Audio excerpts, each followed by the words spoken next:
And good evening. Welcome to the Autumn Election Candidates Forum hosted by the Beaver Dam Chamber of Commerce live from the Beaver Dam Veterans Center. Thank you all very much for joining us for the program this evening. I am your moderator, Craig Warnbold with WBEV, WXRO, and DailyDodge.com. In fact, I want to say hello to our radio listeners as well out there on 95.3 WXRO, and also those streaming at DailyDodge.com. This is available in both audio and video format live right now, and it will be archived after the program for those of you that would like to watch back. You can also find our one-on-one interviews with the candidates that we were able to conduct on community comment here over the last few weeks at DailyDodge.com as well. A little plug for us. I do want to take a moment to thank the candidates for agreeing to be here this evening. Let's get underway with the introductions. In the State Senate District 13 race, joining us today, incumbent Republican Scott Fitzgerald of rural Juneau and Democrat Michelle Zahn, also of rural Juneau. And in Assembly District number 39, we have the Republican incumbent Mark Bourne of Beaver Dam and Democratic candidate Alicia Barudin of Beaver Dam. Over the course of the next 90 minutes, each of the candidates on our panel will be fielding questions on three fronts: from the media, from each other, and from those in attendance here at the Beaver Dam Veterans Center. Before we get started, we'd like to ask each of you to please silence your cell phones this evening. And with that, we are going to begin with the opening statements from each of the candidates. Each candidate will be given 1 minute to make those introductory statements, and we are going to start left to right here as the audience faces in alphabetical order with Mark Bourne. All right, well, thank you. Appreciate the opportunity to be here. I want to thank the Chamber and the veterans for hosting us. I'm Mark Bourne. I am a resident of Beaver Dam. My wife and I live here, my wife Liberty and our daughter Reagan. I was born and raised here, went to public school here. Had my first job when I was 12 years old, just a few blocks from here, delivering newspapers in the Daily Citizen. And after college, I went to work for the Sheriff's Department. I spent about 15 years in the Corrections Division at the Sheriff's Department. And have been very involved in the community for about 30 years. Started as a teenager volunteering in different organizations, and have continued that throughout my life. That's the way I was raised. And served 2 terms on the Beaver Dam City Council, and for the last 6 years I've had the honor of representing the 39th Assembly District in the Wisconsin Assembly. Thank you. We now go to Scott Fitzgerald. I'd also like to thank everybody involved here this evening. Looks like a good crowd. I'm State Senator Scott Fitzgerald, represented the 13th District since '94. My wife, Lisa, and I have 3 boys. We live outside of Juneau as well. I have been the Republican leader in the State Senate for the last 12 years and the Majority Leader for the last 8. Served 27 years in the U.S. Army Reserves, retired as a Lieutenant Colonel in '08, and am a graduate of UW-Oshkosh. Great to be here this evening. All right, those were our 2 Republican candidates for Assembly and Senate, respectively. We now go to our 2 Democratic candidates, and we begin with Alicia Barudin. Good evening. It's always a pleasure to see others who care enough about what's going on in our state, that they show up on a Halloween night on a Wednesday evening. So thank you all for showing up. I am Alicia Barudin, and I'm proud to be your Democratic candidate for State Assembly. I truly love this community, and I feel lucky to be able to raise my family here. Running for office was not an easy decision to make. I have always preferred community efforts across party lines, but I am campaigning like I do everything else, for people.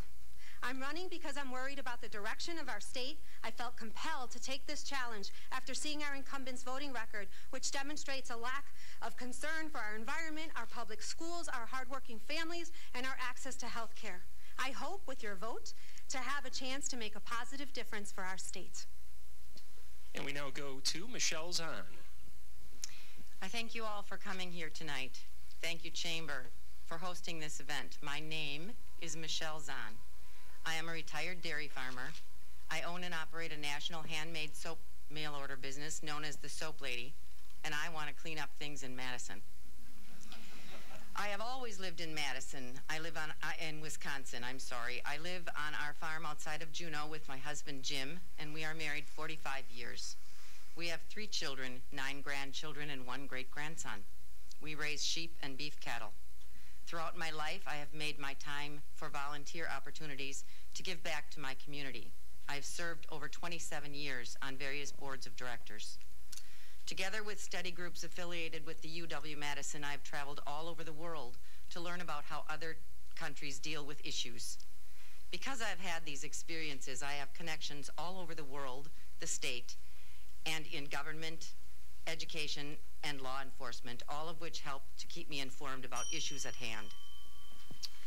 And that brings us to our next segment, which is an opportunity for media representatives that cover the Beaver Dam area to ask questions of our candidates. We have here with the Watertown Daily Times, Ed Zagorski, with the Daily Citizen, Ken Thomas, and with WBEV WXRO, Kevin Haugen. Media representatives will be directing questions to one race or one candidate. No questions may be asked of the entire group of candidates. Each candidate that would have a question directed to him or her will be allowed 1 minute to respond. If a question is posed only to one candidate in the race, his or her opponent will be offered the opportunity to have 30 seconds to comment or rebut. And we did flip a coin, and I believe we are starting with Mr. Zagorski over at the Watertown Daily Times. Thank you, Craig. This question is for Senator Scott Fitzgerald. If elected again, what would you do with? Sure. If elected again, Scott, what would you do to the Justice Facility at Lincoln Hills? Towards the end of last session, Lincoln Hills and the bill that was passed by the Assembly earlier in that legislative session made its way over to the Senate. I had been vocal in that there wasn't much input into what that bill looked like from a lot of the members of my caucus from the state Senate. So we kind of pumped the brakes on it. But I felt at the end, after hearing from a number of those individuals, and I think with us getting some reassurances that Lincoln Hills was going to be directly addressed, we ended up passing that bill that will result, and Representative Bourne could probably do a better job of describing this, but there's going to be regional facilities that are going to deal with juvenile justice instead of one overreaching kind of institution, which obviously presented a lot of problems. So, because that was directed directly to Senator Fitzgerald, 30 seconds is afforded to Michelle Zahn to comment or rebut. I don't like living in a state that thinks incarcerating young people, minors, is a solution to any problem. Most particularly incarcerating those young people away from their families. It's just not a good idea, and I can't believe we're still doing it. All right, our next question is from Ken Thomas with the Daily Citizen. This question is for Mark and for Alicia. What makes you a better candidate to represent your constituents than your opponent? And I'll start with Alicia. Alicia? Okay. So for me, I truly, as I mentioned, I care about people. And I don't like the direction that legislators are heading, where they're selling our public schools, our environment, our workers for the highest bidder. So I think I'm the better candidate. One, I'm qualified as well. I was in human resources for 20 years. I've served our community for 14 years in a variety of different ways. I know our people, but more than that, I'm a fighter. I know that I can stand up to for what's right and not just for lobbyists. So unlike my opponent, I don't take any corporate PAC money. I have no allegiance to anyone but my community, and that's how I would serve our state. Mark Bourne. I think if you look at my record, it's pretty clear. Most of the bills I've introduced and had passed in the legislature were bills that came directly from people in the 39th Assembly District. I have a clear record of working with the community, both, as I talked about earlier, as a community volunteer, but also on the city council and the legislature. And so I think between the community experience and the legislative experience, showing that I represent the values of this district, the common sense conservative values of this district in Madison, and that's what I've promised to do, that's what I've done.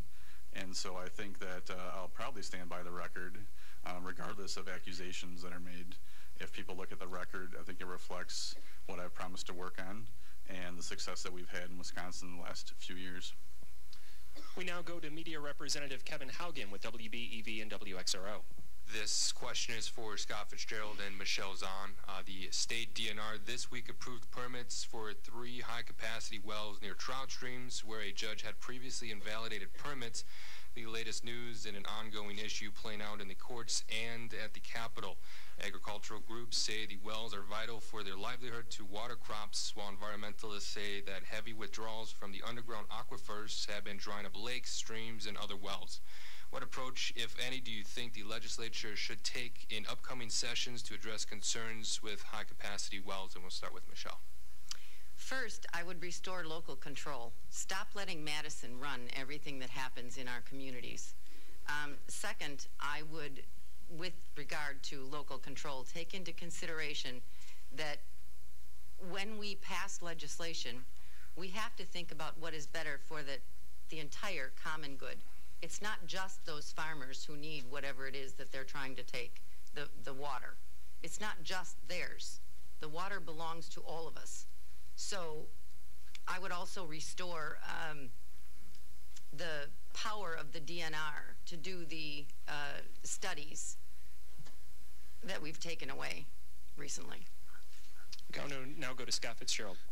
Agriculture still remains one of our 3 big sectors in Wisconsin. It drives our economy, and the high-capacity well bill that was passed by the legislature, and I think since then is responsive to ultimately a lot of the legal challenges. Probably the biggest challenge was whether or not you should take into account what effect a high-capacity well has on a region versus just specifically the area in and around the well is probably the most significant thing that we addressed. I know that there's been, and I remember the debate on the floor on the bill where there were accusations of streams and lakes being directly affected by it. But at the end of the day, right now in specifically the Central Sands part of the state, that issue does not exist. So I think even if you talk to legislators from that part of the state, they'll say they think that the court case is kind of null and void and is not specifically related to some of the accusations. We now go to Ed Zagorski with the Watertown Daily Times. This question's for Mark Bourne. Representative Bourne, any thought about opening Badger Care to single individuals? It's not something that's been discussed and nothing that's come up on the campaign trail, so I can't say that I've really thought about it. I don't think that, some of the discussion on the campaign trail of Badger Care for all and that sort of stuff, and I don't know if that would be one step in that direction, is not something that I think is in the best interest of state. I think that it's important that the private sector continues to play a role in health care and health insurance, and I think we've done a number of things to make sure with what we've put in place here in Wisconsin to make sure that folks are covered, either with Badger Care to 100% of the poverty level or on the exchange in the private sector, and we have managed to cover folks in Wisconsin with that approach, and I think that that's been a common sense approach. 30-second rebuttal to Alicia Brood. So our lawmakers have supported our governor's refusal to expand Medicaid, which has cost us $1 billion as taxpayers, tax dollars. So that only serves to hurt people. I believe in expanding our Badger Care system, as well as supporting the Homestead Credit Act and the senior care, so that everyone can be covered and safe. That's the right thing to do. We now go to Ken Thomas with the Daily Citizen. This is for Scott and Michelle. What are the biggest issues facing education, and how might you address them in your office? Graduation rates, specifically Milwaukee public schools. This has continued to kind of plague the entire state, and we have not been able to come up with the specific answer to MPS. We have kind of dabbled a little bit on the fringes and have worked specifically to try and increase those numbers related to MPS. But when you look overall at the state average, it's pretty clear that both MPS and Racine schools still are lagging. I wish we could work closer with some of the legislators that represent the Milwaukee area to try and improve those numbers, but there's some socioeconomic issues that also play into that, but it's still, we've got to bolster that graduation rate in MPS. And Michelle Zahn now, both candidates having 1 minute. School aids are now at $229.1 million below inflation compared to the 2010-2011 school year, which is before Act 10. School aids are the second lowest percent of the general budget since 1995. It's 32% now of our state budget compared to just over 40% of the budget prior to Act 10. So in my opinion, the biggest issue facing our school districts today is funding. Voucher operations are taking at least $1,080 more per student than 850,000 plus public students will receive in this next budget. So in my opinion, the biggest issue that the schools are facing is funding. And the next question goes to Kevin Haugen with WBEV WXRO. This question is for Mark Bourne and Alicia Barudin. The high-profile arrest of a Hartford man accused of sex trafficking at Dodge County area strip clubs has shined a spotlight on not only prostitution but also the challenges of revoking the liquor license at the club where the offenses occurred. Some municipalities have recently adopted the merit point ordinances that allow for such revocations. And do you feel the state legislature needs to provide more tools to empower local governments that wants to revoke the liquor license of a business where prostitution or sex trafficking arrests have occurred? And we'll start with Alicia. So I definitely support local control and returning local control. Our lawmakers now have stripped 128 measures of local control. As far as human trafficking, this was something that I've been following now for a few years, and I can't believe that Wisconsin is one of the top 5 states in our country that has been victimized by human trafficking. This is something that our lawmakers should have been aware of and fighting a long time before this Hartford man's arrest. As far as empowering our local government to handle this, absolutely, I would support that. Mark Bourne. Yeah, and specific to the answer to the question about the local government, no local government tools have been taken away on this issue, and we should certainly do more to provide more tools. This is something the Senator and I have been working on for several months now. His office is doing a lot of the lead research on that, which is common as we pool our resources on constituent issues, but I've certainly been involved with them on that and will continue to work with the Department of Revenue to provide more tools. As far as the human trafficking overall, we passed several bills in the last 2 sessions of the legislature focused on that issue. I can't remember off the top of my head if it was 4 or 5, I think. And so it's certainly something that the legislature has been working on, and I would say that we recognize the importance of that, and our colleague to the south, Joe Clayfish, who's retiring, was one of the leaders on that. We now go to Ed Zagorski with the Watertown Daily Times for the next question of our candidates. This question is for State Senator Fitzgerald. Scott, is there anything in the state that you believe requires public funding? And if so, what are those items? That requires public funding, Ed? Yeah. That you would see would need public funding. That needs additional public funding? Correct. From where it's at right now? Yes. Certainly. Let's talk about transportation for a minute. You know, we have continued to watch and have struggled with the idea that we have 5 $1 billion projects in southeastern Wisconsin that we need to tackle. Projects that were built in the 50s, and Wisconsin, like many other states, has struggled to keep up with the infrastructure needs. I think there's a lot of focus right now on just what a new revenue stream could look like, or if the revenue streams in place just by increasing them would be enough or suffice for that. And I think we're coming up with the answer that it's not going to work. even in some states that have seen 1, 2, 3 cent gas tax increases, it's just not sufficient. And for here in Wisconsin, it's $33 million for every penny that's increased, but we're still falling behind at an alarming rate.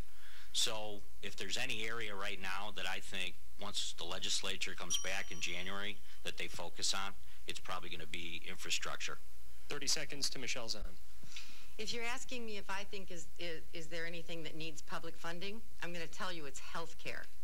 I propose that no one in the state of Wisconsin should have to buy their own health care insurance. Instead of all of the money that we're giving to private insurance companies, we should be giving it to the state to cover us all on a completely level plane. That's my answer. Our next question is from Ken Thomas of the Daily Citizen. Okay, this one's for Mark and Alicia. How do you stand on immigration policy? Build a wall, let them all in. Where do you compromise? Who's up? And for this one, we begin with Mark Bourne. Okay. Well, first of all, most of immigration policy is a federal issue, so it's really something that should be decided by our congressional and Senate candidates and the president and such. But I would say, generally speaking, the nation should certainly defend its borders. That's common sense. We should, know who's coming in. We should have control of our borders. That's something that would be a very simple, normal thing for a country to do.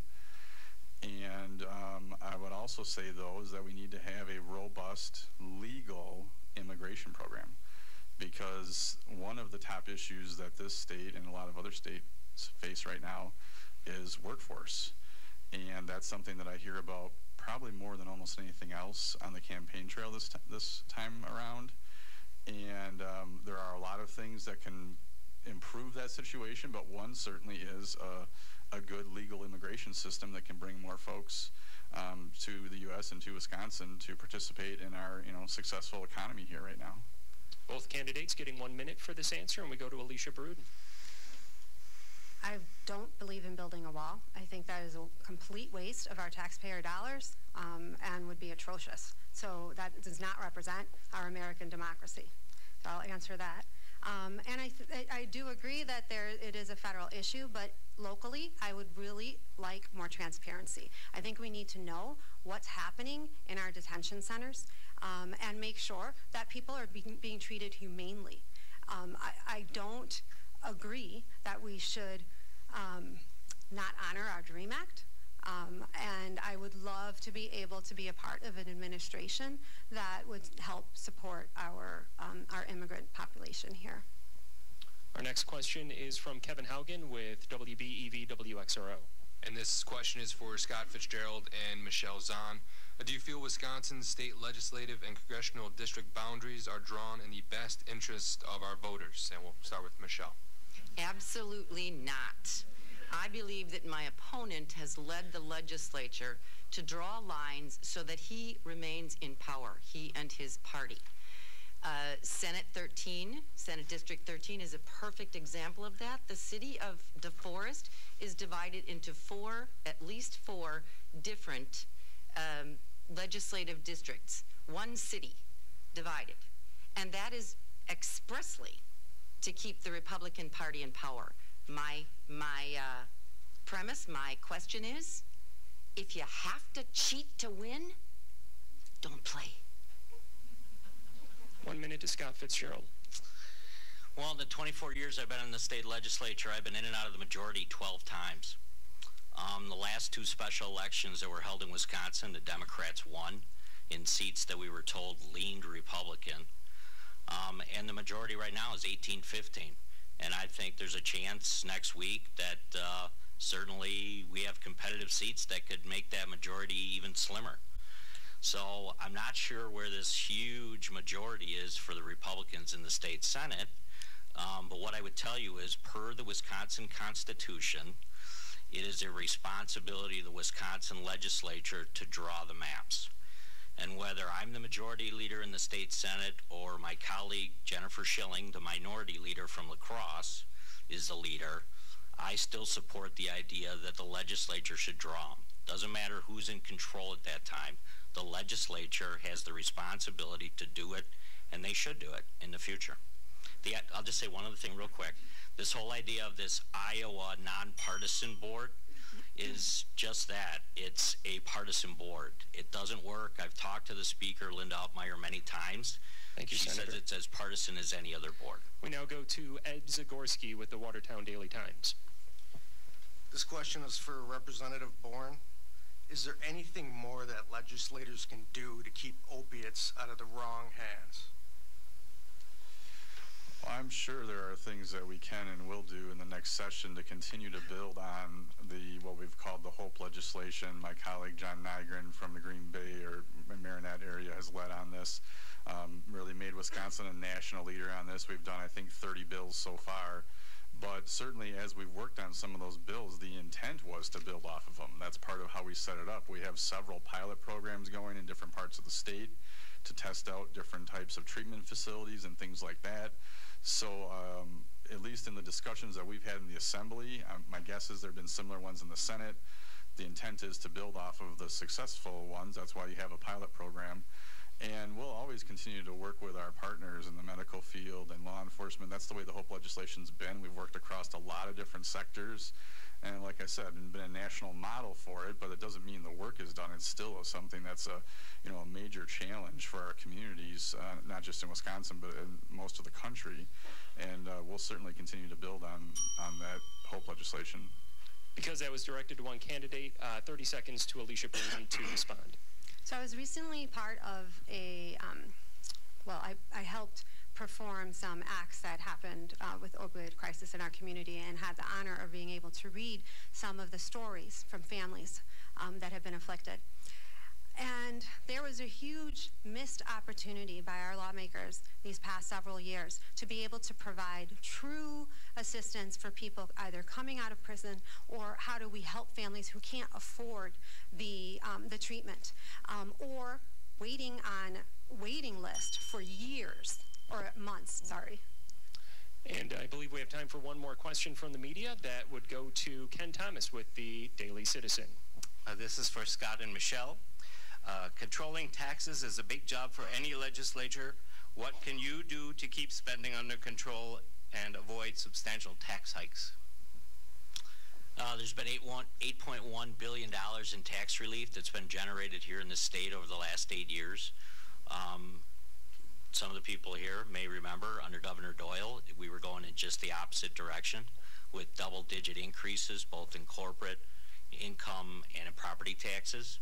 So I think this legislature, along with this governor, has done a good job in not only reducing taxes, but certainly keeping them reasonable. Michelle Zahn. 60% of the property taxes in the state of Wisconsin are paid by residential owners. Residential owners do not own 60% of the property. If I win this election, everybody's going to pay their fair share.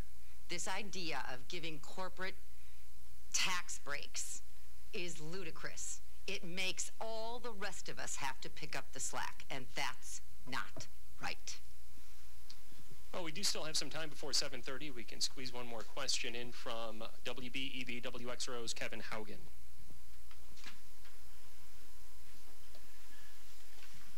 This question is from Mark Bourne and Alicia Barudin. Should elected officials have term limits? And we'll start with Alicia.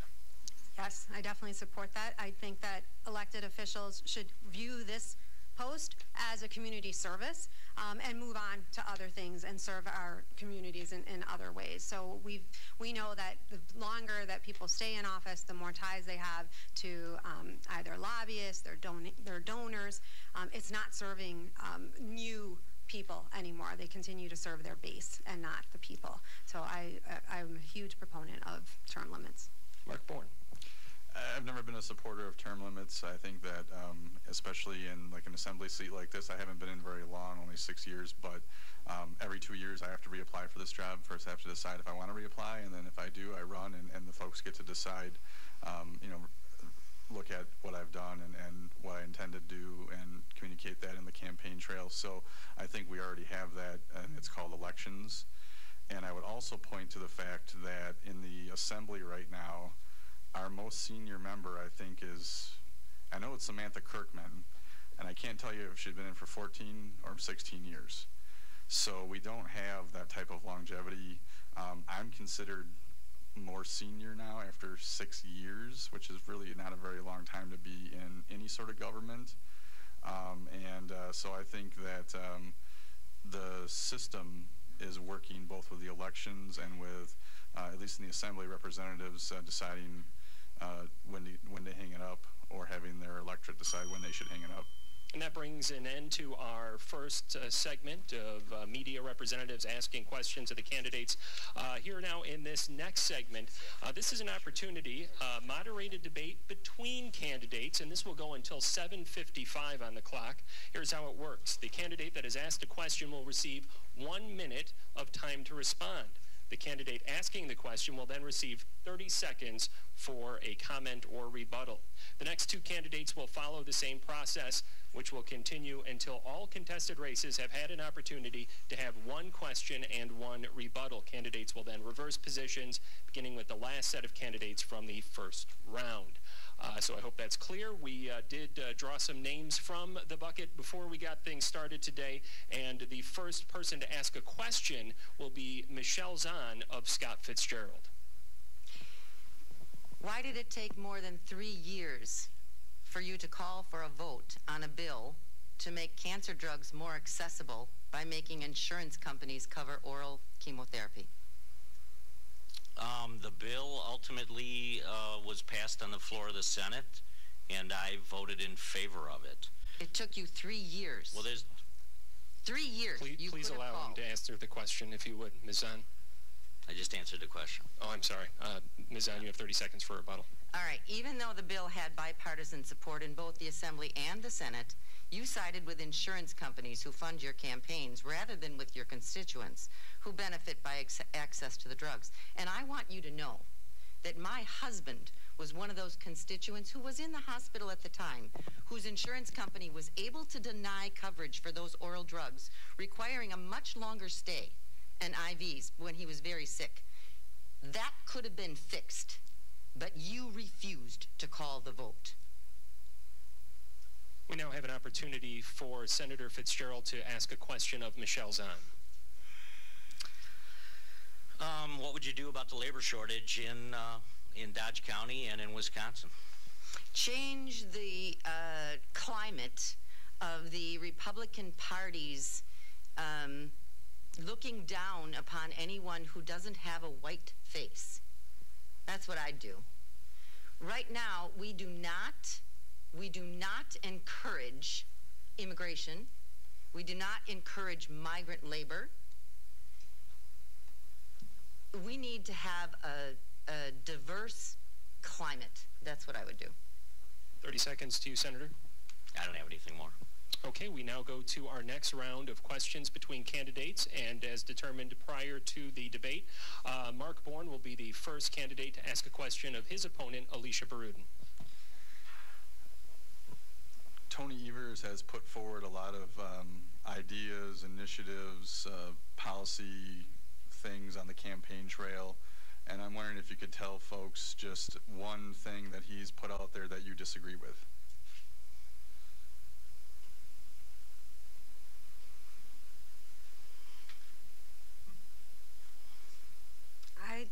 I can't think of something that I disagree with. I agree with his public school funding ideas. I agree with his roads idea. I agree that we need to provide affordable, accessible health care and expand Medicaid.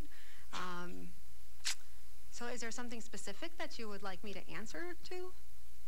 Because there's a lot of platform agendas on a gubernatorial candidate's platform. 30 seconds to you, Mark. No, I wasn't looking for something specific. I think that I was more just trying to see if there were areas that you disagreed with him. There's certainly times that I've disagreed with Governor Walker, which is not to say that I think he's doing a bad job or anything like that. It's just there's a lot of issues that are put forward in the legislative process or campaigns, and so usually things arise where you go, well, I wouldn't quite do it that way. And so, I think you could have said I wouldn't support his elimination of the manufacturing and agriculture tax credit because it could be devastating to farmers and harmful to small businesses here in the district. I think there are a lot of things he could have said, but you didn't have any. Well. And now an opportunity for Democratic candidate Alicia Barudin to ask a question of the Republican incumbent, Mark Bourne. So in regards to gerrymandering, you previously voted against an independent redistricting board, but now you've stated that you would support an independent committee. What made you change, and what's wrong with the lines as they're drawn now, in your opinion? Oh, first of all, I've never had the chance to vote for or against redistricting. I wasn't in office when the current redistricting was done. That bill has never been brought to the floor through the committee process for a vote one way or the other. There was some sort of procedural motion that you're probably trying to refer to, but that is never something that we do in the legislature. We always work it through a committee process, and we don't play the games of those procedural motions. So I've never had a chance to vote for it one way or the other. I don't think there's currently anything wrong with the lines at all, but I think that our elections are important, and that's why I've worked so hard for ensuring the integrity of them with voter ID. And so if people are uncomfortable with the process, then as I said, I'm willing to, work on other ways of doing it. I still think at the end of the day, as the senator said, as the Constitution says, the legislature will have to vote on it. But if we want to work to create other boards and things to be part of that process, I'm open to that, again, to ensure the confidence of the public in the integrity of our elections. So you just mentioned whether or not I would have disagreed with anything with Tony Evers, but you have a 100% voting record with your majority and with your party. And so with this, I don't understand, in regards to your committee session response, there's AB 328, and in there is where you didn't support it. And we know that you didn't support gerrymandering or nonpartisan review. And now you do. So that's what I was trying to figure out, is why would you now, and why would people trust your vote today? And that is round one of the moderated debate between candidates. So we'll go to round two, and we kind of reverse things here. We began with Michelle before. We're going to begin with Scott asking a question of his Democratic opponent, Michelle Zahn. I was wondering if candidate Zahn would support a freeze in the continued freeze of UW tuition. The freezing of the tuition, I think it's a very small part of what the Republican Party has been trying to do. I firmly believe that pretty much all of the policies that our current legislature has put through with regard to schooling is with the distinct intention of choking out our public school system, right from K-12 all the way up through the university system. So I'd have to look at all of that, but I'm not so certain that freezing tuition is a good idea. 30 seconds, Senator. Along with Governor Walker, the Republican legislature has frozen tuition for the last 6 years. The governor's already made a commitment to continuing that freeze, and I think the legislature would fully support that if Republicans maintain control. Can I rebut just? Unfortunately, we do have the next segment that we have to go to, which would be an opportunity for you to ask a question of Senator Fitzgerald.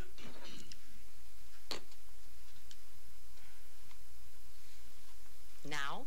Yes. I'm sorry. I'm sorry. No. All right, so the contract with Foxconn was as written, is going to cost over $2,000 for every man, woman, and child in this state by the time our obligation is satisfied. How do you intend to pay for it? Well, it's a tax credit that has been created based on the jobs that are created by the Foxconn Corporation. I talked earlier about the 3 sectors that Wisconsin has relied on for many years to fuel our economy, and it's agriculture, it's tourism, and it's light manufacturing. We have an opportunity here with the Foxconn Corporation to create a new sector for young Wisconsinites, and it's electronic manufacturing, something that we never thought we'd ever get a chance to actually create here, specifically in southeastern Wisconsin. Foxconn has done a fabulous job, I think, in not only living up to the commitments that they've made so far, but I think we're going to look back on this 10 years from now and say, this has truly been a great thing for Wisconsin. We've talked for so many years about the brain drain, We have this wonderful university system, and the kids keep leaving as soon as they graduate. We need to keep them here. I think Foxconn can be a big part of that.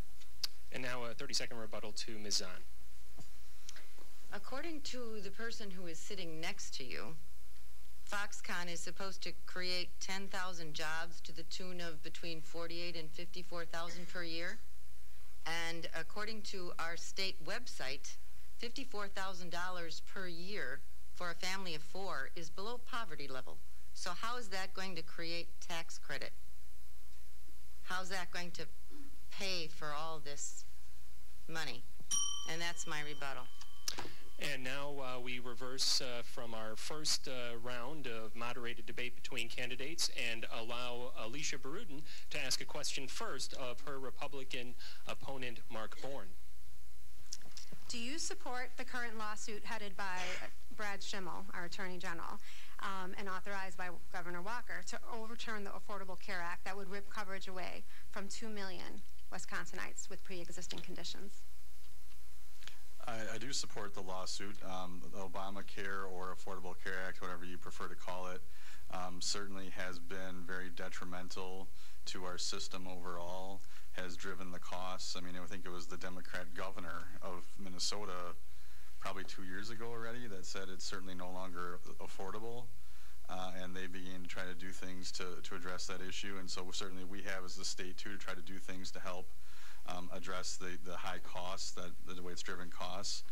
And as far as the pre-existing condition discussion, which is certainly something that I've been hearing on the doors and talking to folks, you know, this is something that you don't have to be part of a really bad federal bill to protect pre-existing conditions. There's a lot of different ways to do that. We could certainly do it with state legislation. We passed a bill in the Assembly this spring that would protect pre-existing conditions. The senator, I was with Senator Darling today. I've heard Senator Fitzgerald say it before, that they're prepared to move that legislation in the Senate if it should become necessary.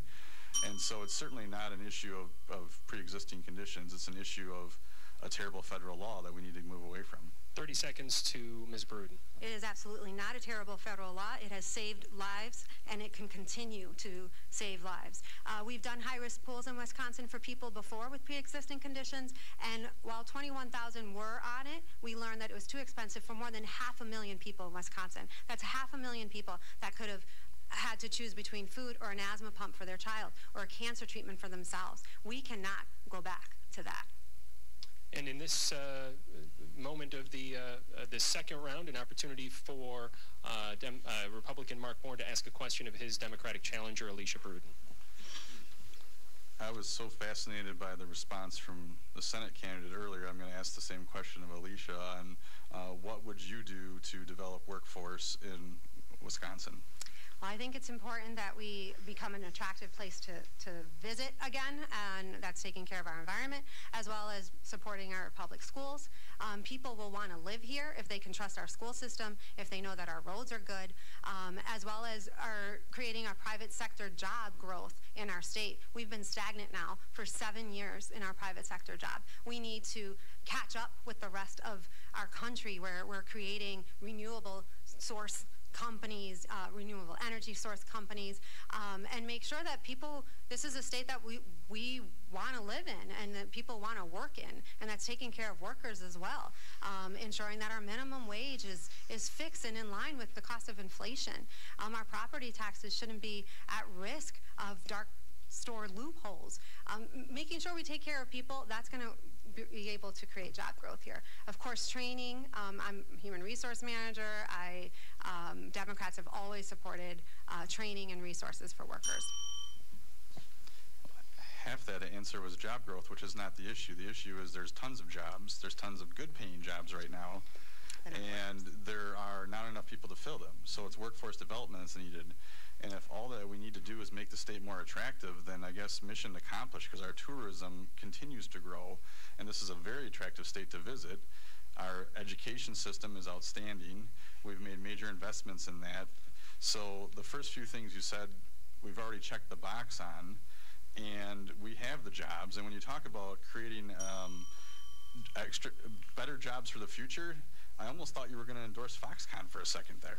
That is not And we do have to cut this second round off. It looks like we'll have time for a third round of candidates asking questions of the candidates. So we go back to the first way that we had done it, and that was Michelle Zahn asking a question of State Senator Scott Fitzgerald first. Recently, when special elections were called for to replace legislators whose positions were vacated by appointments made by our governor, you suggested making changes to our state constitution rather than hold the special elections to ensure that all Wisconsinites had equal representation in our legislature. Why do you think our state constitution should not apply to the Republican Party? I don't think that.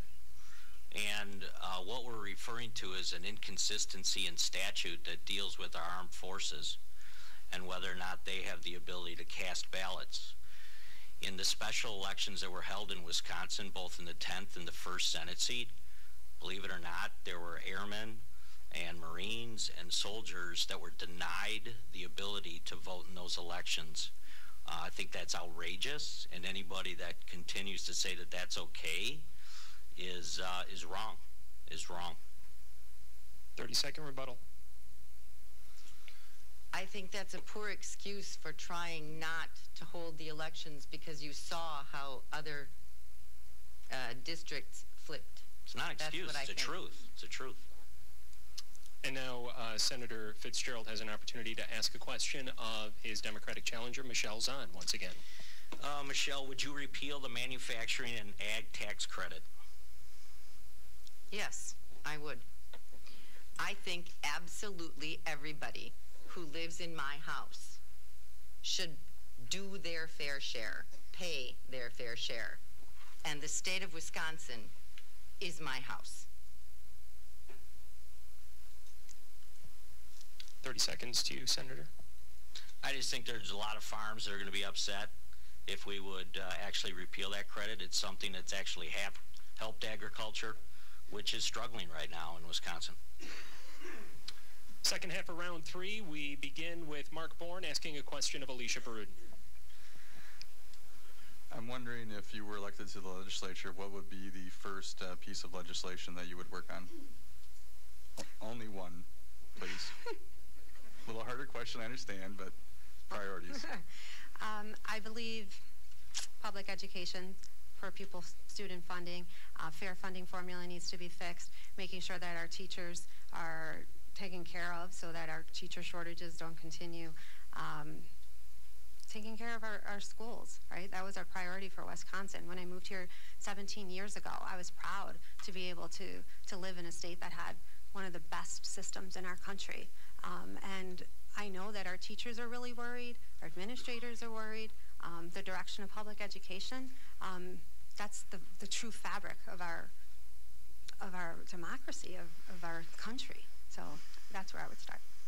I think that was a good choice. That's the same reason that I've made that one of my priorities. It's the same reason that I meet with superintendents and school board members that they invite every cycle to talk about the budget and their priorities.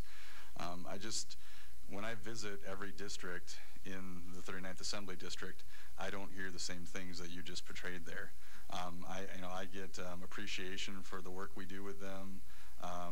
Now, are there challenges? Of course there are. I mean, there's a wide range of differences in the districts, from small districts to larger districts, and the different challenges they face and things like that. But I don't hear the negatives on our education system.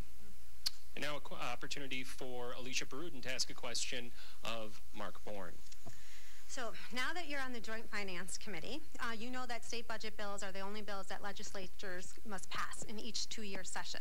So you've received donations from some of the most powerful lobbyists who have a lot of profit to gain by being protected with bills that you can support. So I'm concerned how they can hurt and continue to hurt our environment, such as the Wisconsin Manufacturers Commerce, Marathon Petroleum, and Alliant Energy. How can we be assured that you're going to protect the public and our clean water and our clean air for future generations to come? You can be assured because the only bosses I have are the 57,000 residents that live in the 39th Assembly District. That's it. That's the way it's always been. That's who I report to. I don't report to anyone else. Don't report to the leadership in the Assembly. Don't report to any interest groups. Now, do interest groups support my candidacy? Sure, because they see the good work that we've been doing to improve Wisconsin. And so I'm not going to, apologize for having a broad cross-section of support from a lot of different areas. And you cited 3 of many people. I mean, I have, between individuals and associations, I think probably over 100 endorsements on my website. We have a lot of, I think, individually, over 300 individual donors to the campaign now. So it's a broad cross-section of support, and I certainly appreciate that. But nobody gets special treatment because of that. The voters and the citizens of the 39th Assembly District are who I represent. And like I said earlier, I'll stand by my record. 30 seconds to Alicia. And I really wish that were true. I probably wouldn't be running if that were true. But after the last 3 sessions, we have seen an adverse impact on our state, such as on consumer protections, the environment, labor, local control, and public education. I'm proud that I have not taken any corporate PAC money, and I certainly would not endanger our environment or our people to favor any lobbyists. I believe businesses have executives to protect them, and elected officials should be protecting people. All right, and that concludes round 3 of the candidates asking candidates portion of tonight's debate. We have time for one more round of the candidates asking questions of each other, and so we'll flip things back and begin with State Senator Scott Fitzgerald asking questions of his Democratic opponent, Michelle Zahn.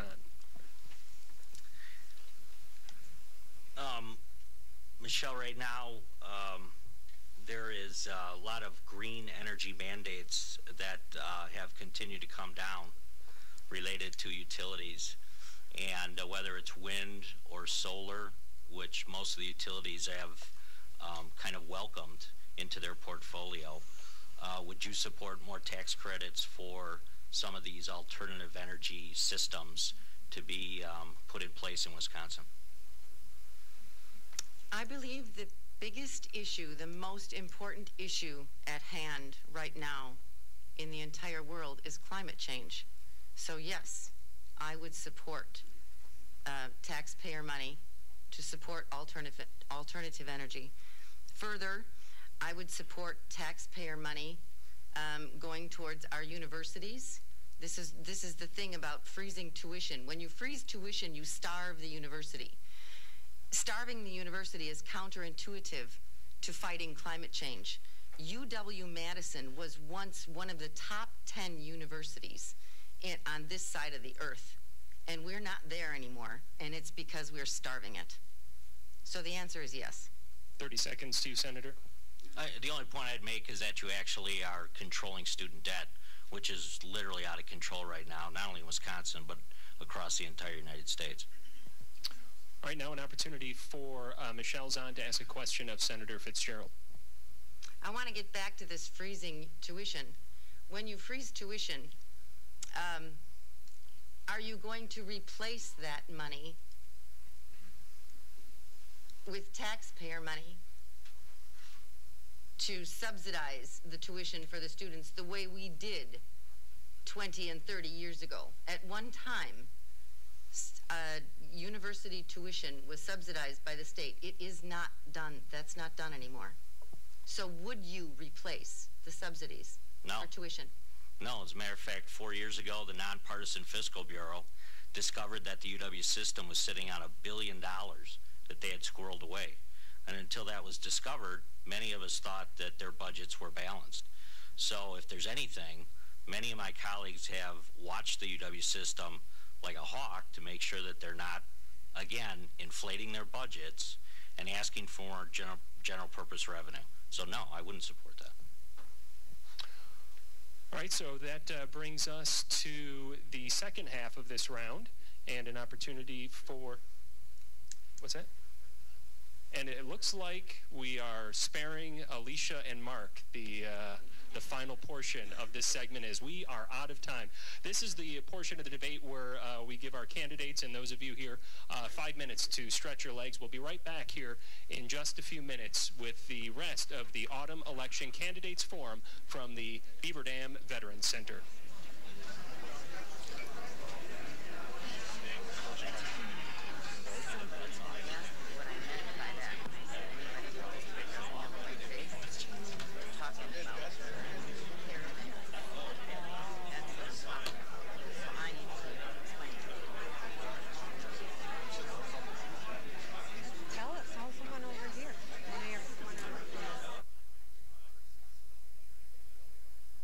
Pastors Carlos and Maria Lopez invite you to the anniversary celebration at Roca Firm Christian Community Church in Randolph on Saturday, November 3rd. The service begins at 2 p.m. with a banquet and food to follow. Everyone is welcome to attend this free event. Be Ready for Women is a revolutionary program built specifically for the needs of women in this active and potentially violent world. Recognizing and preventing danger before it happens is one of the primary goals in the Be Ready training. On Friday, November 9th, from 6 to 9 p.m., you're invited to attend the Women's Personal Safety and Self-Defense Seminar at Martial Arts America, N7169 East Plaza Drive, Beaver Dam. This program will include training before, awareness, during, action, and what to do after, getting away first, hiding when possible, and surviving when necessary. The event is free, however, enrollment is very limited. Please call 920-887-7545 to reserve your spot. This program is made possible through the generous sponsorship of Beaver Dam Community Hospital, Vita Park Eye Associates, and Martial Arts America. The Safety and Defense Seminar is Friday, November 9th from 6 to 9 p.m. Call now, 920-887-7545 to reserve your spot. Searching for a new career? Visit the Help Wanted page at dailydodge.com. Presented by John Deere Horicon Works. Here are some of the great opportunities that await you. Green Valley Enterprises is looking for an employment specialist. G.G. Barnett is hiring CDLA drivers. And Fred's Service Center is searching for a full-time technician. For more great career opportunities, visit the Help Wanted page at dailydodge.com. Brought to you by John Deere Horicon Works. Now hiring for multiple full-time openings. Join us this Friday, November 2nd for our 8th annual WXRO Winter Clothing Drive for Kids to benefit PAVE, sponsored by Dr. Jen from Chiropractic USA of Beaver Dam. Bring your gently used or new child-sized snow boots, snow pants, coats, and water-resistant mittens or gloves. We'll be outside the WBEV WXRO studios at 100 Bill McCullum Way in Beaver Dam this Friday between 6 a.m. and 9 a.m. The WXRO Winter Clothing Drive is brought to you by Dr. Jen of Chiropractic USA and 95.3 WXRO. WXRO weather. Here's a look at your weatherology forecast. Partly cloudy skies tonight. A low temperature of 38 degrees with winds out of the west at 5 to 10. On Thursday, we'll see sunshine with a high temperature of 51 degrees. Friday, cloudy with a high temperature of 46 degrees. Saturday, sunshine with a high temperature around 47 degrees. Sunday, a chance of showers with a high temperature of 48. Monday, cloudy with a high temperature of 48 degrees. Tuesday, cloudy with a chance of showers and a high temperature around 49. Wednesday, we'll see partly cloudy skies with temperatures topping out again in the upper 40s. That's your forecast. I'm meteorologist Ray Miller on your home for today's Best Country, 95.3 WXRO. Right now, it's 48. Come create a sundae or taste a homemade pie to help the Dodge County Food Pantry on Sunday, November 4th from 11 a.m. to 3 p.m. at St. Catherine Drexel Parish Hall. The Dodge County Food Pantry is relocating into a large, more efficient area of the St. Vincent de Paul facility to better serve our community. Join us in support of raising funds for this move by enjoying a slice of pie, $3 each, or ice cream, $1 per scoop. Catholic Financial Life will match up to $1,000. Pastors Carlos and Maria Lopez invite you to the anniversary celebration at Roca Firm Christian Community Church in Randolph on Saturday, November 3rd. The service begins at 2 p.m. with a banquet and food to follow. Everyone is welcome to attend this free event. Be Ready for Women is a revolutionary program built specifically for the needs of women in this active and potentially violent world. Recognizing and preventing danger before it happens is one of the primary goals in the Be Ready training. On Friday, November 9th, from 6 to 9 p.m., you're invited to attend the Women's Personal Safety and Self-Defense Seminar at Martial Arts America, N7169 East Plaza Drive, Beaver Dam. This program will include training before, awareness, during, action, and what to do after, getting away first, hiding when possible, and surviving when necessary. The event is free, however, enrollment is very limited. Please call 920-887-7545 to reserve your spot. This program is made possible through the generous sponsorship of Beaver Dam Community Hospital, Vita Park Eye Associates, and Martial Arts America. The Safety and Defense Seminar is Friday, November 9th from 6 to 9 p.m. Call now, 920-887-7545 to reserve your spot. At the Autumn Election Candidates Forum, sponsored by the Beaver Dam Chamber of Commerce here at the Beaver Dam Veteran Center, live on 95.3 WXRO, streaming at dailydodge.com. This is the segment of the debate where the public is allowed to ask a question of the candidates.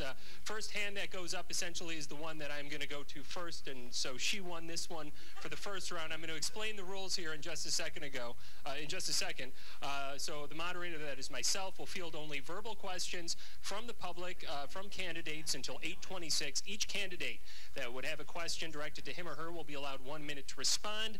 Each question can be directed at only one race or candidate. No questions may be asked to the entire group.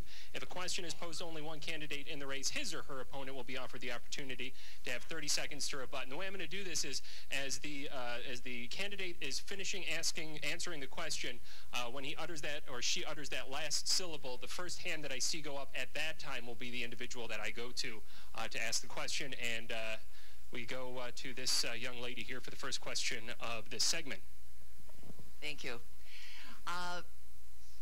Ms. Brood, you're the one. You're the choice. I understand that you are not in favor of vouchers. Where did your children go to school? A non-voucher school. So my 5th grader is at Prairie View Elementary.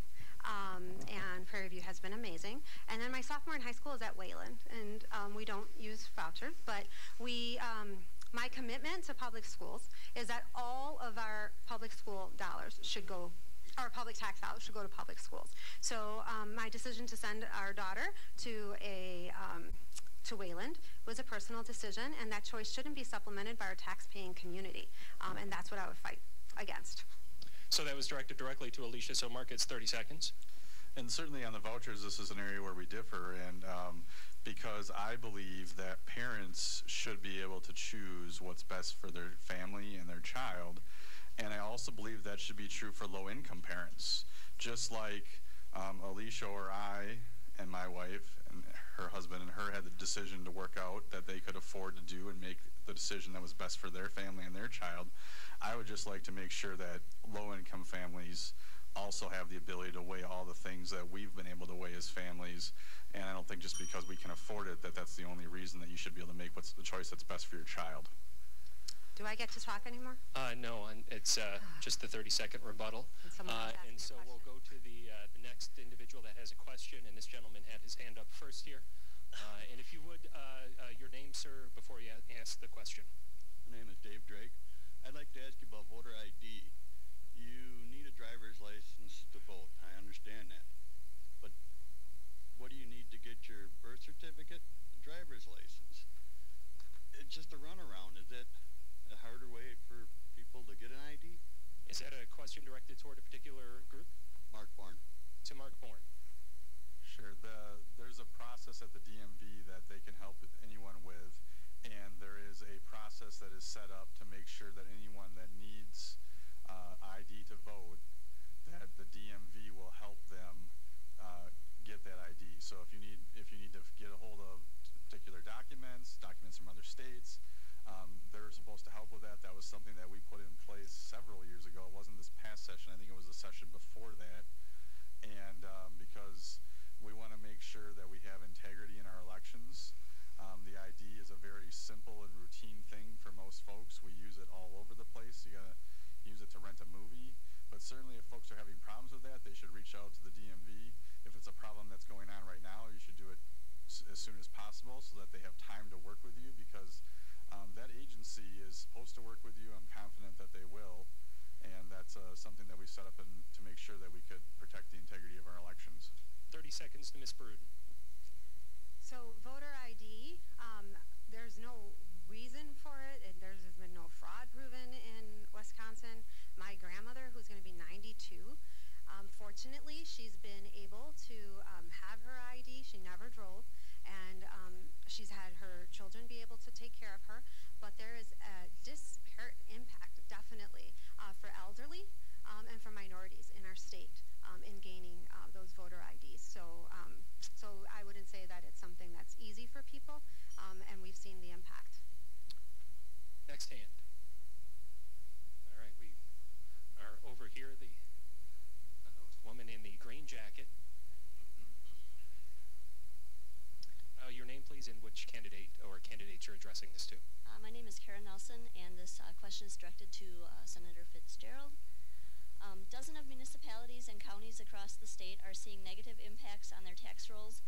shifting a disproportionate amount of the local tax burden onto residents, while some big box chains and franchises take advantage of what is known as the dark store loophole. Senator Fitzgerald, why, this is a kind of a three-part question. Why hasn't there been decisive action taken to prevent this abuse? What will you do to address this issue in the future? And if you don't agree that it should be addressed, why not? Did the mayor send you that question? I'm just kidding. I'm just kidding. I'm just kidding. No, I'll tell you, one of the things that the legislature does kind of in between adjournment and the next election cycle is we run a number of ledge council study groups, which is made up of both legislators and public members. It's a wonderful process in that there's not a ton of pressure on those committees to kind of develop something very quickly. And I was just searching for the formal name of the committee. The Ledge Council Study Committee on Property Tax Assessment Practices studied the dark store issue. And Luther Olson, who was a senator that I asked to chair that committee, they have come up with what I think could be some significant changes to that issue. And I would expect that those would be incorporated probably in a piece of legislation that may work its way through the legislature beginning in January. So we're well aware of it. The League of Municipalities is all over us about this issue. Thank you, Senator. And I think we'll come up with some type of solution soon. 30 seconds to Michelle Zahn. Here's the thing. We all live in this house that we call the state of Wisconsin. Everybody who lives in the state of Wisconsin should have to or want to take care of the state of Wisconsin. We take care of our schools, we take care of our roads, we take care of our fire departments and our police. Everybody has to help pay. No one should get off not paying their share. Dark stores is not a good idea. And the first hand to go up after she spoke is right here. Your name and the candidates that you are addressing, sir. Hi, my name is Bob Barrington, and in the interest of transparency, I'm a Dodge County prosecutor. This question is for Ms. Baruden. A few years ago, the Wisconsin Department of Corrections looked at the prison population, determined that probably 25% of that population could be released because those were mostly nonviolent, primarily drug crimes. Since then, the state has put millions of dollars into alternative treatment courts to divert those people, which is something I certainly support. Now a lot of candidates are saying, well, we should reduce the prison population by 50%. I'd like to know, first, do you support that? Second, do you know how the number went from 25 to 50%? Who those people are, these extra 25% of the people are? I guess those are my questions. Okay, thank you for your question. No, I don't know where those numbers come from as far as like 50%. And I don't know if I would support releasing half the prison population. But I know that our prisons are overcrowded. And so one thing that I would support is making sure that minors are being prosecuted as minors and non-violent first offenses, and that's a place to start. Another concern I have with the overcrowding is our shortages in our prison workforce. So, we're concerned about making sure that we're returning to take care of worker shortages by implementing successful community programs. And so I would definitely continue to support those initiatives, and I would want to expand them as well. 30 seconds to Mark Bourne. Well, and the question comes from, I think, because, again, Tony Evers just the other night has said that he's still hoping to release 50% of the population, which would include violent offenders. So I'm not sure which violent offenders the Democrats are looking at releasing. And so that's certainly concerning, and so I appreciate the question, too. But maybe we found something that my opponent disagrees with Mr. Evers on, so that's a good thing that we were able to work that out tonight. I'm running my own campaign, so but it's a concern that they're looking at releasing that many folks. All right, first hand up after the last word. We go over here, and we'll ask that you give your name and ask who you are directing the question to. My name is Jack Yetz. I'm to Ms. Baruden. Are you in favor with illegal people in Wisconsin in getting photo OIDs or driver's license? Yes, I think that we need to identify all of our undocumented migrant workers as well. So there's no reason not to, and that would help them and help make sure that we're counting all of our people in our state. So yes, I would support that. 30 seconds to Mr. Bourne. Well, the reason not to would be that you can't get an ID without the proper documentation. If you're here legally, you can't have the proper documentation. So if we started issuing IDs to folks that are here legally, we would no longer be in compliance with the real voter ID laws of this nation. Wisconsin citizens wouldn't be able to use their IDs on airline flights and things like that. That would be of great concern to folks, I think. So it wouldn't be just as simple as giving IDs to folks. It would challenge a lot of integrity of the system. First hand up after the last word spoken is over here, and we will go toward the front of the Beaver Dam Veterans Center on this Wednesday evening here and ask you to give your name and tell us who you are directing the question to. Angie Kurse and to Mark Bourne. You voted for Assembly Bill 365, and you did say that you supported the lawsuit by Governor Walker and Attorney General Schimmel that would overturn the ACA, and that Bill 365, according to a very respected Kaiser Family Foundation, falls well short of protections provided by the Affordable Care Act. It does not provide total coverage for pre-existing conditions. It isn't required to offer medical coverage. It can offer cheap plans. It eliminates federal subsidies. So what I would like is why should we trust that you are going to actually protect Wisconsin residents by providing affordable health care? Sure. I'm assuming Assembly Bill 365 was the one on pre-existing conditions. Is that right? Okay, because there's a lot of thousands of bills and don't always have all the numbers down. So that bill was specifically to address the concern with pre-existing conditions being covered. It was not meant to, nor could we pass laws in Wisconsin that would replace all of the parts of a federal health care law. But having said that, we will do things in Wisconsin to make health care more affordable. We already have some of the highest quality health care in the country. But the way we will do it is work with the private sector, work with our hospitals, work with our healthcare systems, our medical community, and we will do it by providing better access, which we've already done in the last couple of budgets to grow access in rural Wisconsin.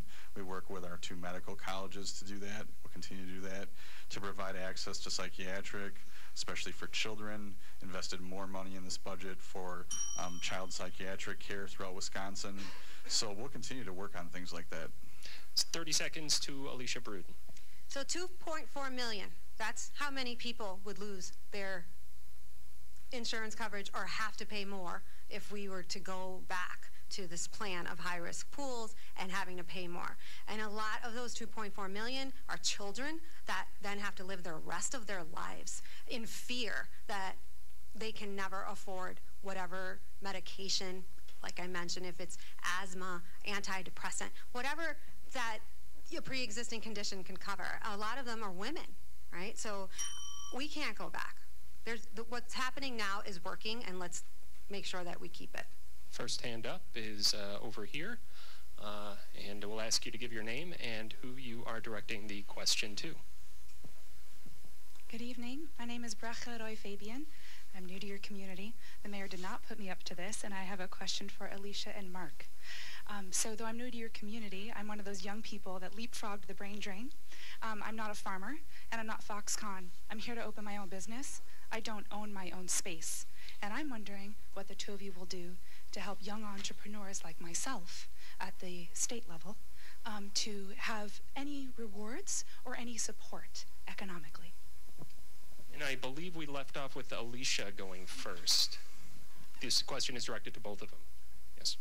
I go first. Yes, okay. All right. Well, thank you so much for coming to Beaver Dam and for trying out a new business. I'm excited for you, and I'm excited for us. As far as what I would do to support that, I think that we need to look at what can we incentivize new business owners with, and it's certainly not by protecting big box stores with dark store loopholes where then small business owners have to pay higher property taxes as well as residential homeowners. So I would be against that and hopefully figure out some good ways to incentivize growing your business, as well as really helping our worker shortage, right? So you're going to need employees, and we're going to need you to take care of those employees. And so what can we do to make our community as attractive as possible?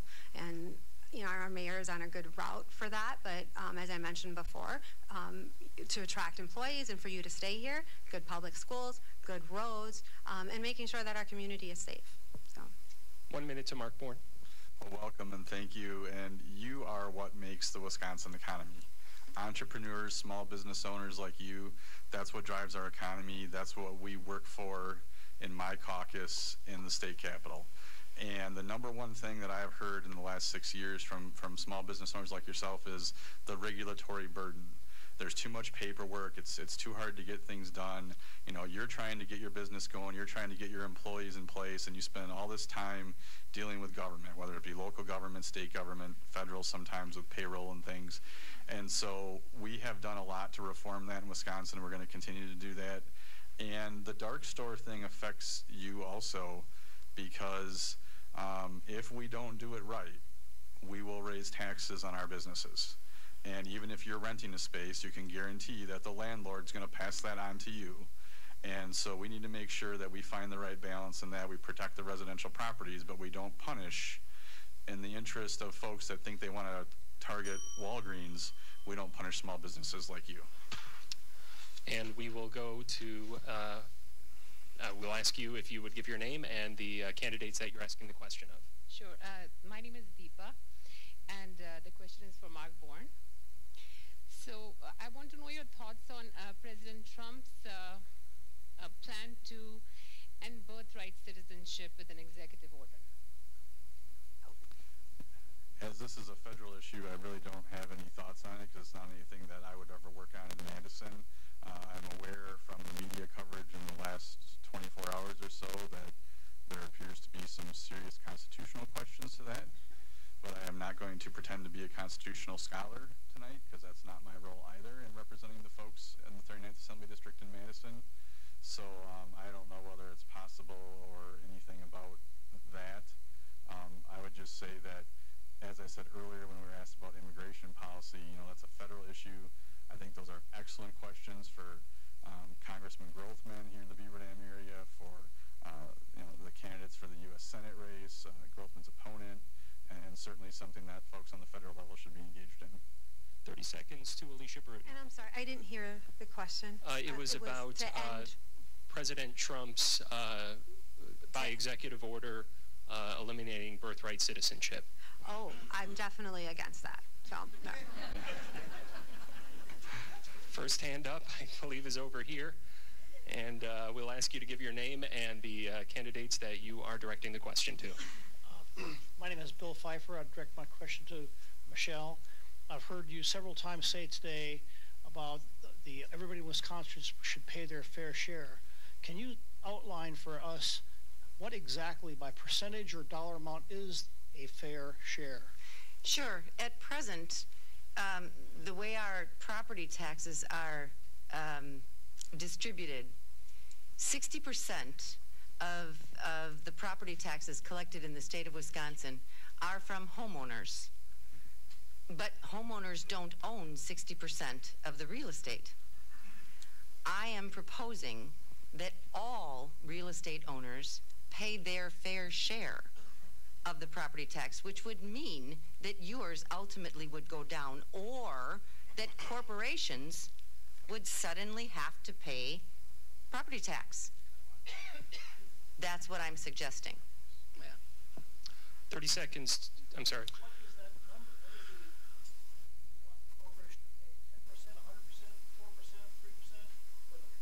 How much real estate do they own, and they should have to pay that?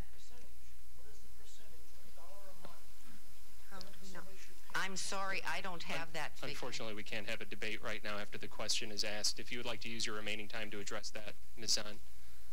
I just said I'm sorry, I don't have that figure. Okay. 30 seconds then to Senator Fitzgerald.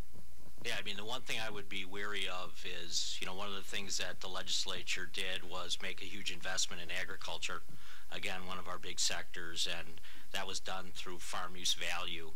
So if there's any suggestion of shifting it back on to farmers in Wisconsin, I would be very leery of that. And there's been attempts to do that over the last couple of sessions. First hand up goes over here. And we will ask which candidate and your name, please. This is for Scott Fitzgerald and Mark Bourne. My name is Jacqueline Shelton.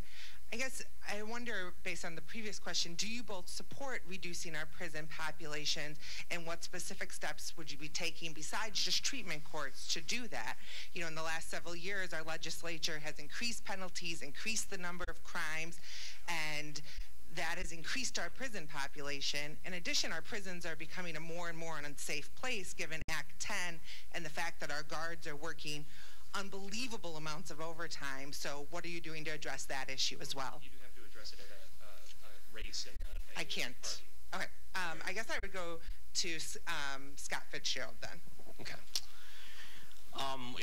You're right. Alcohol and drug courts have been fantastic in this legislature, and I will pat myself on the back. I've been a huge advocate working with Judge Fitzinger in Dodge County, who originally employed the concept to make sure that that's fully funded, and it's had a great impact on those that are incarcerated and getting them out of this downward spiral. Beyond that, I think certainly there are things that we can do to reduce the prison population. Our biggest issue continues to be literacy. Most of those that are incarcerated cannot read above an 8th grade level. So we know that 95% of all inmates are eventually released back into the community. And if they can't read, they have zero chance of finding a job and becoming a valued citizen and employee. So I know that's a real short answer to a complex question, but I think that's where we're at. 30 seconds to Michelle Zahn. So here's the thing. Drunk drivers, repeat drunk drivers, don't belong in prison. What they need is a ride home. So here's my plan. Instead of incarcerating them, how about we have a public program that provides inebriated people a ride home? It would cost all of us as taxpayers a heck of a lot less than what we're doing right now. When you pass a law, you got to think, what is it that you want to happen? I don't want drunk drivers on the road. Give them a ride home.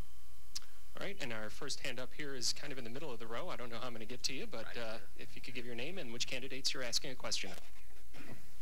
My name is Lori Schultz, and this is directed toward Mr. Fitzgerald and Ms. Zahn. The public supports transparency in government. Would you ever author or support legislation to limit public access to drafts of legislation or lawmakers' communication?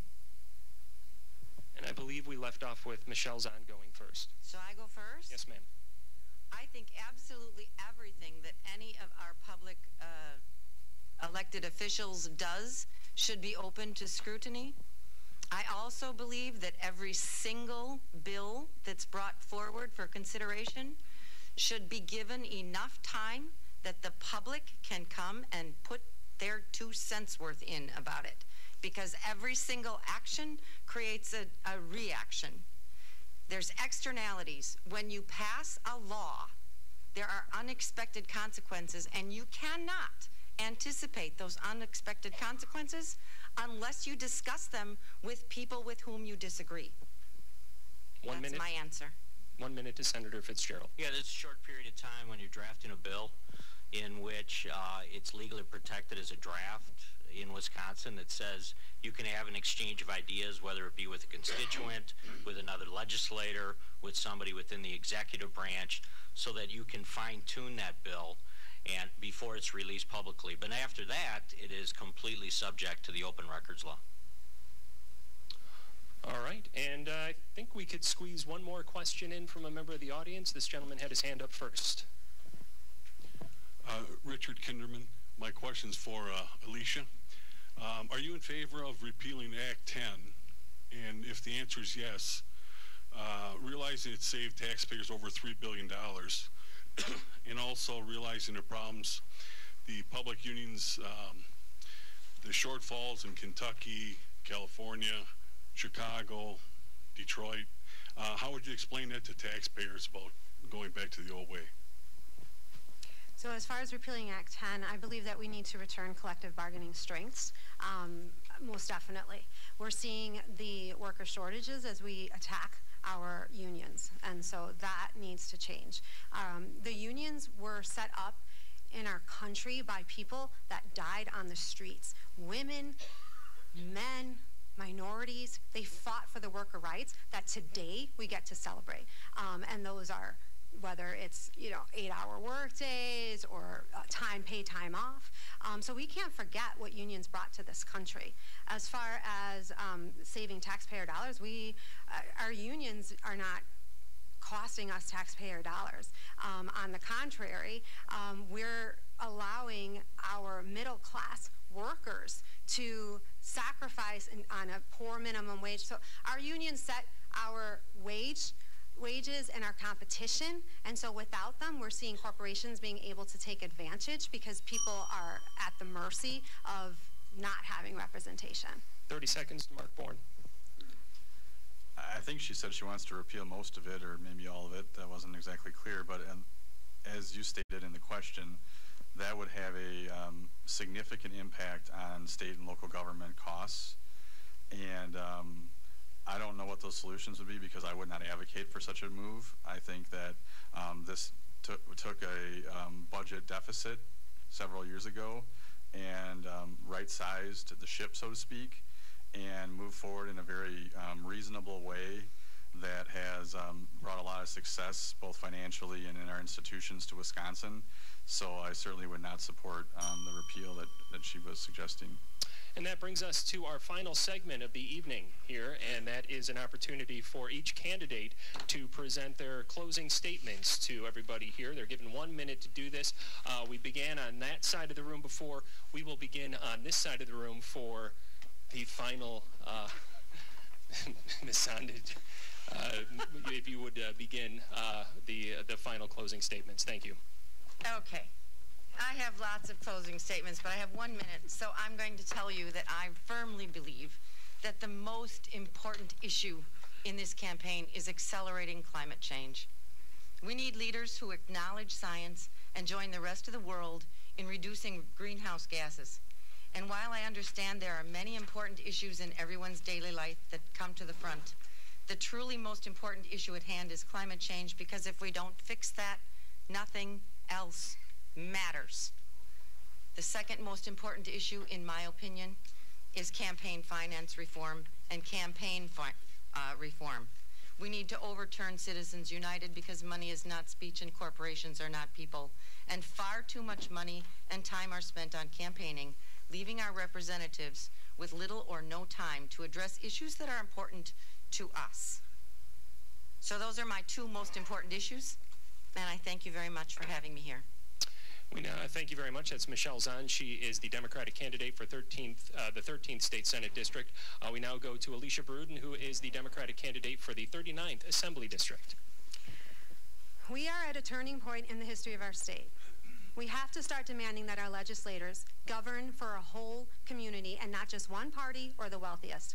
Our politicians need to stand up for big ideals and not just big bucks.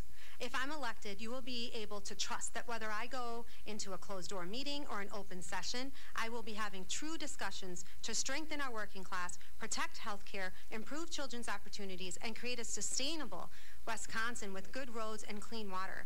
This race is about principles, and even if we don't always agree, I will do my research, listen to all sides, and my voting record will reflect our community's best interests for generations. None of this is about me and what I want to get from this role. It's about our community and what I want to give to this role. It would be an honor to take my skill set and help serve District 39 and the state of Wisconsin.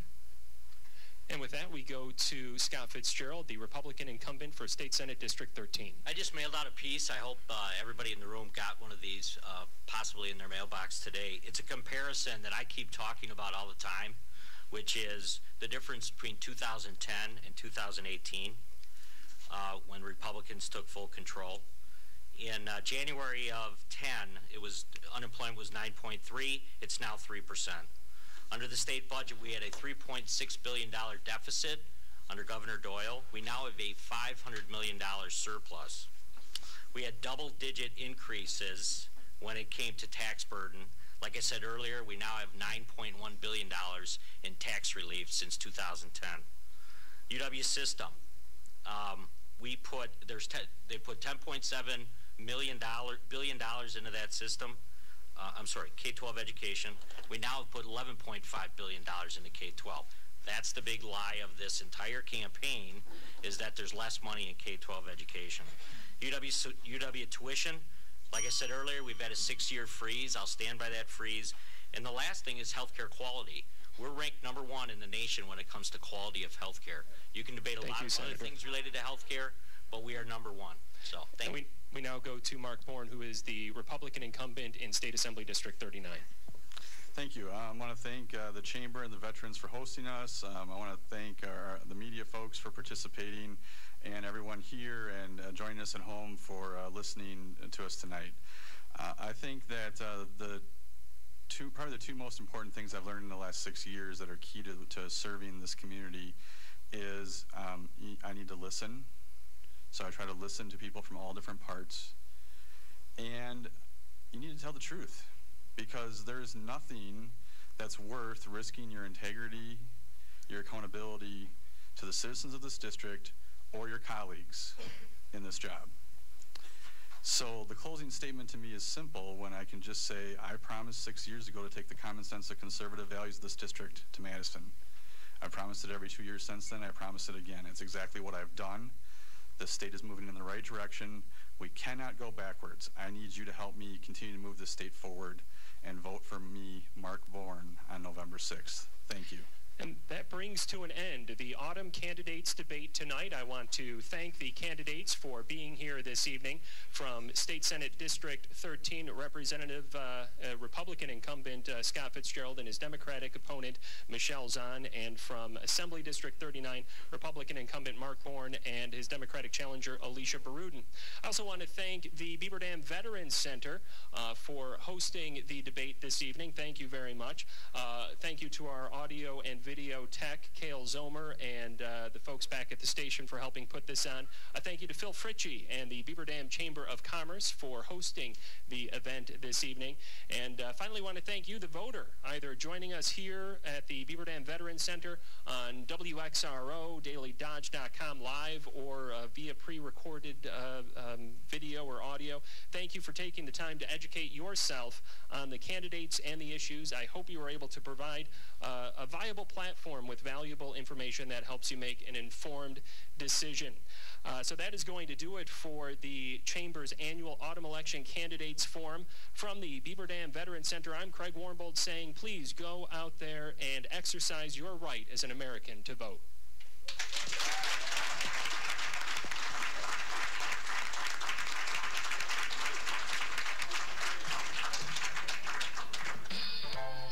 Check out the latest weather conditions and cancellations at DailyDodge.com. Brought to you by Kepsol Funeral Homes. Keep up with Brenda Murphy's Idea Exchange online at DailyDodge.com. Brought to you by Springbrook Farms. Pastors Carlos and Maria Lopez invite you to the anniversary celebration at Roca Firm Christian Community Church in Randolph on Saturday, November 3rd. The service begins at 2 p.m. with a banquet and food to follow. Everyone is welcome to attend this free event. Be Ready for Women is a revolutionary program built specifically for the